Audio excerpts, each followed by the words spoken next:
Boa tarde, bem-vindos a mais um Sociedade Civil e nesta sexta-feira vamos falar sobre sexo. Olhar para um inquérito que está a ser publicado pelo jornal Expresso sobre a sexualidade dos portugueses.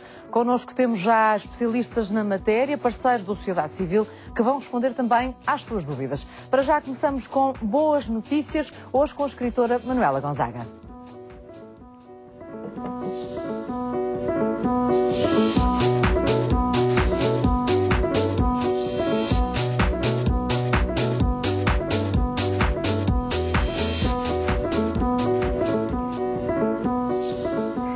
Manuela, que prazer recebê-la aqui na Sociedade Civil. Muito obrigada por ter, no meio de tanta azáfama, agora com o lançamento desta Imperatriz Isabel de Portugal, arranjar tempo para estar aqui connosco, falar desta mais uma das grandes mulheres de Portugal, um bocadinho caída no esquecimento. Completamente. Completamente. Esta mulher desapareceu, talvez entalada entre a fama do marido, que era o Imperador Carlos V, a fama do filho, que é o nosso Filipe I, Filipe II de Castela, e a sua morte muito cedo. Ela morre com 36 anos. E então sobram farrapos, sobram poemas, sobram lendas, sobram o quadro do Tiziano, que é lindíssimo, faz uma capa maravilhosa. Do Prado. Optámos por inverter a imagem e fazer um grande plano de um quadro que é maior, evidentemente. E foi andar atrás de uma mulher e, portanto, enquadrá-la na sua época. Ela que foi avó de Dom Sebastião também, ela é avó de Dom Sebastião. Também nesse mito ela se perde, nesse nevoeiro. Exato. E há uma coisa que é interessante também sublinhar, porque no outro dia escreveram vários editores, vários leitores para o editor, a dizer, não, a Dona Isabel era tia-avó do Dom Sebastião. Ela também era tia-avó de Dom Sebastião. Nessa época, digamos que os laços familiares eram muito estreitos. Muito estreitos, porque ela é mãe da princesa Dona Joana, que dá à luz o Dom Sebastião, e é tia do marido dela, que é o príncipe Dom João. Portanto, há uma grande consanguinidade entre aquela família. Exatamente.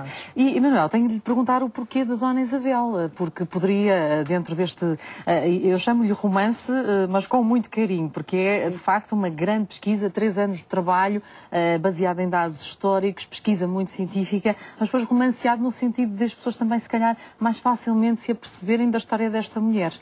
Fernanda, agradeço muito essa pergunta, porque eu fico sempre muito orgulhosa quando chamam romance às minhas biografias. Ela não tem nada de romance. Agora, o que eu tentei construir foi com uma linguagem que qualquer pessoa pode ler e, sobretudo, o enfoque não é só nela, porque as pessoas não são ilhas. Há uma época riquíssima. Ela cresce no Portugal nos tempos em que a tristeza tinha sido mandada para fora do país por degredo, como diz o Damião Góis. Que bastante voltar ao século XVI, não é? Ao início da primeira metade. Vai depois para Castela, onde tem um casamento de Estado e político, portanto, mas que se revela um casamento de amor e não é ficção. É um grande amor. Isso é que é estranho, não é? Porque na época todos nós, pelo menos, temos a ideia de que os príncipes e as princesas, reis e rainhas, casavam por protocolo, não é? Todos. Mas eles apaixonaram-se. Até as próprias famílias casavam, porque era um assunto demasiado sério para ser entregue a jovens. E havia muitos interesses em questão. Ele olhou para ela a primeira vez que a viu e que foi em Sevilha, no Alcazar. E era uma mulher lindíssima. E ela faz aquele gesto ritual, ajoelha-se, e ele ficou perdidamente apaixonado. Ainda bem. E há testemunhos disso. E ela já é apaixonada por ele, porque elas também não havia muito mais a fazer, senão cultivar, nem que fosse a imagem de um amor, um ideal. E ela tinha-o. Aqui está então um retrato desta que já foi considerada das mais importantes da Península Ibérica e às vezes tão desconhecida dos portugueses. Aqui fica então pela Bertrand Editora e Imperatriz Isabel de Portugal. E entretanto, Manuela, decidimos também desafiá-la a escolher algumas boas notícias e eu percebi que para si foi muito fácil, porque nós normalmente pedimos 2, 3 boas notícias e Manuela trouxe-nos uma mão cheia, a começar por aquela que eu estou particularmente orgulhosa da nossa primeira notícia. Há uma portuguesa que esteve há pouquíssimo tempo na Sociedade Civil e que acaba de vencer o prémio de melhor voluntária do ano, a nossa Isabel. Eu digo a nossa Isabel porque ela fundou a Codecemba e esteve há pouquíssimo tempo aqui na Sociedade Civil. Eu sou muito fã do trabalho, não só da organização, mas também desta jovem que com 24 anos acredita piamente que consegue mudar o mundo. Que bom! É lindíssimo e o trabalho dela é deslumbrante. Ela tem, aliás, um lema que eu acho que tem que ser citado, que é morre lentamente quem não troca o certo pelo incerto em busca de um sonho. Exato. Fazendo suas as palavras de Pablo Neruda. De uma jornalista brasileira, Manuela, dá-me licença que publicamente... Não, o público diz que é do Pablo Neruda. Mas é de uma jornalista... É de uma jornalista brasileira.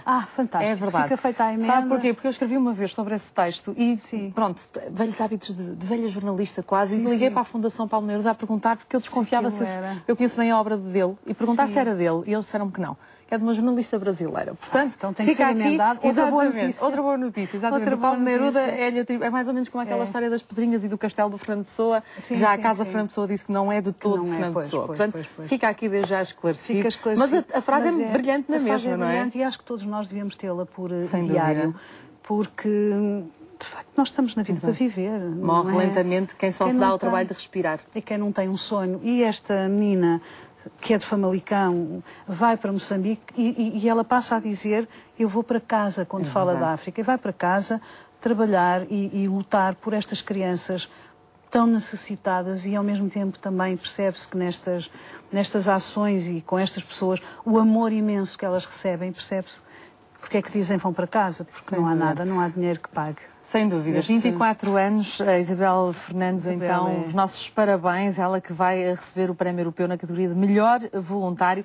E eu sei que, em nome dos voluntários todos, podemos dizer que os voluntários não precisam de prémios. Os sorrisos e os abraços que recebemos em trocas chegam. Mas eu acho que um reconhecimento também se faz bem à alma. Não, faz bem a nós. E a nós. Porque nós temos que ter figuras inspiradoras. Exatamente. Não podemos continuar a ter, nas figuras de referência, bonecos de imagens que não representam absolutamente nada. Isto são pessoas verdadeiras. Ela sim é a super mulher, não é aquele boneco ela é a super da banda desenhada, exatamente. Decidiu também escolher uma notícia muito curiosa. Na Holanda, há políticos que vão de bicicleta para o trabalho. Aqui estão eles, e isto não é marketing. Eles vão mesmo assim, eles não vão é? mesmo. Quem conhece um bocadinho a Holanda sabe que toda a gente anda de bicicleta na Holanda. E roubam bicicletas, é normal. E as São câmaras, histórias que me contam os meus e amigos as da Holanda. câmaras também as põem lá para as pessoas as usarem. Exato. Até a rainha anda de bicicleta.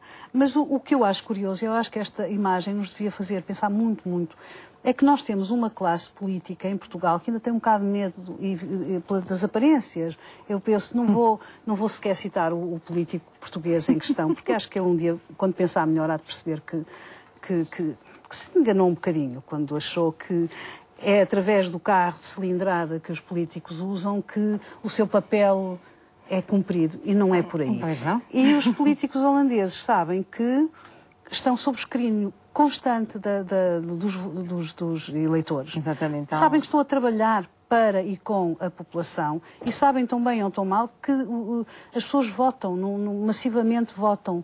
E uma pessoa, na Holanda é muito frequente, uma pessoa de direita que põe políticos em que acredita no poder, de repente fica muito zangada com eles porque eles não cumpriram nada e mentiram, e vai a correr votar na esquerda. E ninguém tem medo, o para a esquerda, o papão, não há para pôr. E da mesma forma, pessoas de esquerda, de repente, votam massivamente até na extrema-direita. É uma cidade muito bem... Não, isto torna as pessoas, primeiro, não estão num lugar convencidas que vão estar lá eternamente, prestam contas e têm que as prestar, e estão afinados, porque isto, ao mesmo tempo, isto é a mudança de um paradigma que estamos a ver. Eles estão afinados com o momento. A Terra não tem recursos para sempre. Para sempre, exatamente. E esta é uma maneira saudável, equilibrada. Pronto, eu não digo aqui que desculpe interrompê-la só, eu não acho que fosse execuível. Lisboa é aos altos e baixos. Mas olha que os nossos amigos da bicicleta dizem que sim. Nós já temos vendo aqui muita gente que anda todos os dias. Mas podem ir de moto, há políticos portugueses que vão de moto. Exatamente. E mas também já há noutras cidades, e às vezes também não damos, não damos também, se calhar, este feedback mediático. Nós temos muitas autarcas fora das grandes cidades que andam de bicicleta. Devemos pôr aqui também as fotografias deles. Exatamente. E alguns que usam o seu próprio veículo, não usando o da autarquia. Portanto, às vezes também há esses exemplos, não são tão mediáticos, não têm tanta exposição. Uma outra boa notícia, e esta notícia agrada-me por duas razões: gosto de Madrid, gosto de livros, e se pudermos ir a uma livraria grátis, eu fiquei muito fascinada com esta notícia. Livros grátis. É tão bonita, tão bonita. Olha, já viu o aspecto? É lindíssima. É lindíssima. E as pessoas chegam lá e tiram e levam os livros para casa. Até um book crossing, mas com escritório. É um book crossing com escritório, mas não têm que sequer ser obrigadas a devolver. Exatamente. Podem levar 10, 20 que quiserem, mas também lá podem deixá-los. Claro. Eu depois estive a pesquisar, porque achei a ideia genial, e achei que era completamente possível fazê-lo em Portugal. E completamente possível fazê-lo em Lisboa, e acho que o Presidente da Câmara de Lisboa, que tem uma costela muito sensível à cultura, podia ceder um espaço, e há muitos espaços vazios, e as próprias editoras às vezes têm livros que vão deitar fora, estão livros... Sim, os fundos de maneio, não é? Aqueles livros que já há 5 anos não se vendem, estão nos armazéns e acabam por ser destruídos. Podiam ir para ali as pessoas levarem-nos. E há uma biblioteca assim nos Estados Unidos, acho que em Baltimore, que começou. Eu adorei isto, acho que é a sociedade civil no seu esplendor. Sem dúvida. Portanto, aqui fica uma boa notícia e, sem dúvida, uma boa ideia que pode ser replicada. Depois descobriu uma série de pequenas boas notícias, pequenas grandes boas notícias, porque a Manuela, de facto, acredita que, às vezes, estando lá fora, percebemos mais dos méritos que Portugal tem, que os portugueses têm, não é? E saindo um bocadinho daquela tristeza daquela capa do The Economist, que agora nos chama Portugal. Portanto, à semelhança da brincadeira com o Algarve, agora há poor, de pobre, Portugal. E é uma coisa que não me agrada particularmente, não é? Nós também, não me agrada nada, e nós temos... Eu não sobreviveria diariamente se não fizesse duas coisas. Uma, começo o dia a assinar petições, sei lá, a mulher que vai ser lapidada na Arábia Saudita, o gatinho, o urso que está não sei o quê. Bem, esses direitos humanos, direitos... Procura qualquer coisa todos que os dias eu faça sentido à VAR, eu recebo na minha caixa de correio, há uma parte da manhã, um bocadinho da manhã em que assino, vou ler, faço chegar a outras pessoas, e se concordar e pronto. E depois tenho que ler boas notícias, porque senão o mundo é tão mal frequentado que eu tenho vontade de me ir embora. Eu não aguentava. E num dia em que dizem que a humanidade eventualmente foi criada em Vide, na zona do Alentejo. Isto é uma história que estamos aí a analisar, ainda não sabemos se é realmente verdade, mas uma bactéria, pelos vistos das primeiras bactérias da humanidade, surgiu em Vide. Está tudo tão mal contado. Está um bocadinho, mas nós já estamos a analisar. Mas tem graça, ser ao pé de uma tasquinha ainda tem mais graça. Isso é que tem muita graça. Ser uma Alentejo perdida assim no meio de minhores. Portanto, aí com certeza é muito bom. Mas então eu escolheu um prémio de fotografia, um fotógrafo português que é o Fernando Guerra, que ganhou um prémio para fotografia de arquitetura, um prémio de uma fotografia de um lar de idosos em Alcácer do Sal. Exatamente, e ganhou o prémio, é um evento internacional, não é? O Festival da Arquitetura Mundial. Portanto, os nossos parabéns a este fotógrafo português. E depois, uma longa-metragem, a última vez que vi Macau, que conquistou o prémio da crítica no Festival Internacional do Chile, não é? É verdade. Festival de Cinema do Chile. Um filme do José Pedro Rodrigues e do João Rui Guerra de Mata. Ele, inclusivamente, viveu em Macau, portanto, há ali há uma nostalgia que ele vai passar e uma memória. E nós somos premiados. Hoje estava a sair de casa, já não deu para trazer. A Maria de Medeiros recebeu um prémio de carreira. Os melhores vinhos portugueses estão referenciados em Nova Iorque. E que há boas notícias. Há, porque todos os dias começamos o programa com boas notícias aqui. Portanto, e nunca repetimos, o que é uma coisa curiosa, não é? É uma forma de olhar. Nós não vamos ignorar que o mundo, que estamos a viver momentos difíceis. Não podemos sequer ignorá-lo porque era irreal, mas também podemos olhar para as coisas e pensar o que é que isto me traz de novo, qual é o desafio a que eu vou ter que responder. E como é que eu posso responder? E como é que eu posso responder, olha, aquela menina quase sem dinheiro tem o coração cheio de amor. Sem dúvida. E eu acho que, Manuela, através dos seus livros, e este já vai no 10º livro, também nos tem trazido material para pensar, material para ler, e se houver uma livraria grátis, eu espero encontrar lá os seus livros também, para que todas as pessoas tenham a dar. Exatamente. Aqui fica então a Imperatriz Isabel de Portugal, da autoria de Manuela Gonzaga, a minha convidada desta tarde, e já que estamos a falar em boas notícias, e somos as duas raparigas do Porto, sim.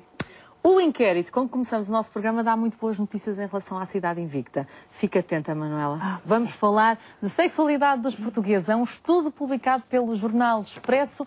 Venha daí perceber porque é que as pessoas do Porto, pelos vistos, são mais felizes.